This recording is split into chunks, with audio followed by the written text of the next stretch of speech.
मंगनी होने के बाद आपस में बातचीत करते हैं ना, ये लिख के ले लें, उनका शादी के बाद रिश्ता कामयाब नहीं होता, सिवाय 1-8% के। 99% तलाकें होती हैं। जितना शादी से पहले लड़की से रिजर्व रहोगे ना, और लड़की आपसे रिजर्व रहेगी, उतना ही शादी के बाद कामयाबी का चांस बढ़ जाता है। और जितना शादी से पहले फ्री हो गए, उतना शादी के बाद तलाक का रेशो बढ़ जाए, तलाक का चांस बढ़ जाएगा। गोरों में तलाक का रेशो ज्यादा है या नहीं है? क्यों है? शादी से पहले बहुत ज्यादा फ्री होते हैं। हिंदू भी बहुत फ्री होते हैं लेकिन थोड़ा कम होते हैं, लिहाजा उनमें तलाक का रेशो गोरों से कम है, हमसे ज्यादा है। हमारे यहां जहां बिल्कुल पाबंदी है फ्री होने पर, वहां तलाक का रेशो ना होने के बराबर, और जहां जितना फ्री है वहां तलाक का रेशो उतना ज्यादा है। ये किसी आलिम ने बड़ी प्यारी बात कही, उन्होंने कहा कि जब भी कहीं आपके रिश्ते की बात हो और आपने फोन पे गपशप शुरू कर दी, तो समझ लो जितना अभी फ्री हो रहे हो शादी के बाद, उतना ही नफरतों का रेशो बढ़ जाएगा। ये कुछ अल्लाह का निजाम है ऐसा, और मुशाहिदा भी है ये, मुशाहिदा भी है ये। और इसकी एक लॉजिक भी है।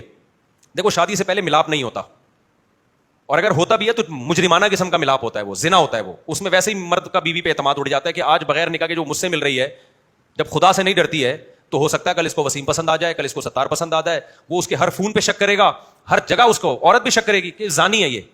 तो क्या पता कि कल ये किसी और लड़की से भी ताल्लुक कायम कर सकता है, क्योंकि शरीयत रोक रही थी ना आपको। जब शरीयत को आपने धज्जियां उड़ा दी तो फिर तो आपकी ख्वाहिशात हैं।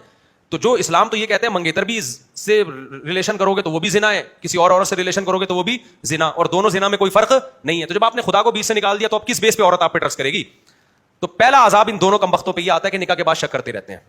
उस दिन 9 नंबर से कॉल आई, मेरी बेगम पता नहीं कौन है, वो छुपा रही है, ये उसके नंबर, ये अपने नंबर छुपा रहा है। सारी जिंदगी इनकी छुपन छुपाई में गुजरती है, कोई ट्रस्ट मरस्ट नहीं होता। एक अजाब में दोनों ने अपने आप को डाल दिया। तो एक तो ये वजह होती है। दूसरी वजह ये होती है कि मोहब्बत जज्बाती बहुत होती है उस वक्त, उसमें मैच्योरिटी नहीं होती। मंगेतर के साथ जो मोहब्बत होती है ना, मैच्योर नहीं होती, जज्बाती होती है।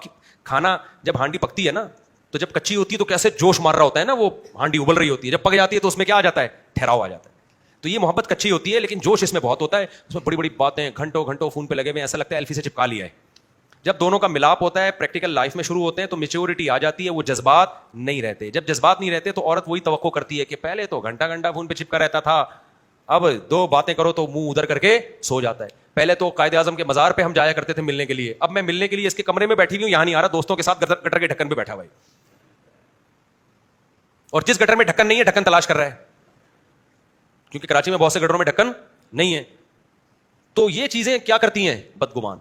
अगर दोनों का पहले मिलाप ना हो, बातें ना हो, तो फिर शादी के बाद ये बातचीत शुरू होती है। 6 महीने तो बातचीत में गुजर जाते हैं, मोहब्बत इतनी होती है। उसके बाद दोनों के जज्बात आहिस्ता आहिस्ता उनमें मैच्योरिटी आना शुरू होती है। उमूमन इस दौरान हमल भी ठहर जाता है। तो मर्द फिर उसको इस नीयत से नहीं देखता सिर्फ कि मेरी बीवी है, बल्कि इस नीयत से भी देखना शुरू करते थे मेरे बच्चे की क्या है, माँ है। और आपस में एतमाद भी होता है। औरत को पता होता है इसने मुझे फ्री नहीं कराया तो किसी और औरत को कहां से फ्री कराएगा, मैं तो मंगेतर थी, अब क्या हो गया। और मर्द को पता होता है मैं इसका मंगेतर था, फिर भी इसने खुदा के खौफ में मुझे फ्री नहीं कराया, हालांकि इसको पता था मैं इसका मियां बनने वाला हूं, तो किसी और मर्द को कहां से लिफ्ट कराएगी।